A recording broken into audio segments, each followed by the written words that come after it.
সদৌ অসম পঞ্চায়ত কৰ্মচাৰী ঠিকাভিত্তিক কৰ্মচাৰী সদৌ অসম জুৰি আমি কৰ্মবিৰতি আৰু অৱস্থান ধৰ্মঘট কাৰ্যসূচী হাতত ল'বলৈ বাধ্য হৈছোঁ।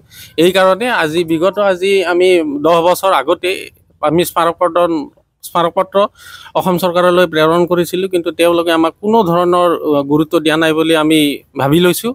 আৰু আমাৰ কেইটামান মূল দাবী আছে। সেই মূল দাবীসমূহ হৈছে আমাৰ আৰপি প্ৰদান কৰক। বৰ্তমান যি ন্যূনতম দৰমহা আমাক দি আছে, দৰমহা বুলি আমি ক'ব নোৱাৰোঁ, এইটো পাৰিতোষিক দি আছে। এই পাৰিতোষিকৰ লগত 30,000 টকা সংলগ্ন কৰি আমাক দৰমহা প্ৰদান কৰক। আৰু লগতে প্ৰতি বছৰে 10% আমাক দৰমহা বৃদ্ধি কৰি দিয়ক। এইখিনি আমাৰ মূল দাবী। সেইকাৰণে আমি এই ধৰণৰ কৰ্মবিৰতি আৰু অৱস্থান ধৰ্মঘট ল'বলৈ বাধ্য হৈছোঁ। কাৰণ আমি 10 বছৰ আগৰ পৰাই যি সময়ত আমাৰ ৰকিবুল হুছেইন ডাঙৰীয়া আমাৰ পঞ্চায়ত মন্ত্ৰী আছিল, সেই সময়ৰ পৰা আমি স্মাৰকপত্ৰ প্ৰদান কৰি আছোঁ, কিন্তু চৰকাৰে আমাৰ প্ৰতি কোনো ধৰণৰ সদিচ্ছা গ্ৰহণ কৰা নাই। সেইকাৰণে আমি বাৰে এই গণতান্ত্ৰিক আন্দোলন কৰিবলৈ বাধ্য হৈছোঁ। যদিহে চৰকাৰে এইবাৰো আমাক কোনো ধৰণৰ সদিচ্ছা প্ৰকাশ নকৰে, তেনেহ'লে আমি অহা 18-19 তাৰিখে আমি জিলা আয়ুক্ত কাৰ্যালয়ত, তাৰপিছত আমি হয়তো দিছপুৰত এনেধৰণৰ কাৰ্যসূচী ল'বলৈ বাধ্য হ'ম। সদৌ অসম পঞ্চায়ত কৰ্মচাৰী ঠিকাভিত্তিক কৰ্মচাৰী সদৌ অসম জুৰি আমি কৰ্মবিৰতি আৰু অৱস্থান ধৰ্মঘট কাৰ্যসূচী হাতত ল'বলৈ বাধ্য হৈছোঁ।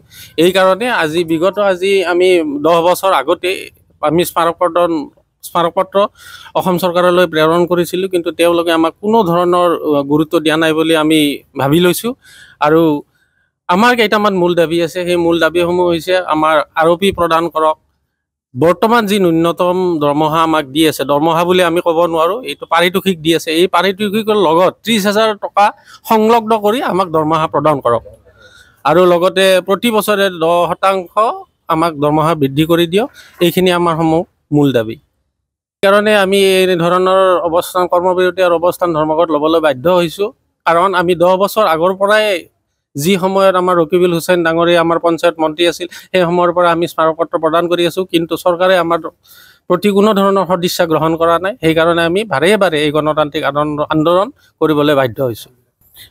যদিহে চৰকাৰে এইবাৰো আমাক কোনো ধৰণৰ সদিচ্ছা প্ৰকাশ নকৰে, তেনেহ'লে আমি অহা 18-19 তাৰিখে আমি জিলা আয়ুক্ত কাৰ্যালয়ত, তাৰপিছত আমি হয়তো দিছপুৰত এনেধৰণৰ কাৰ্যসূচী ল'বলৈ বাধ্য হ'ম।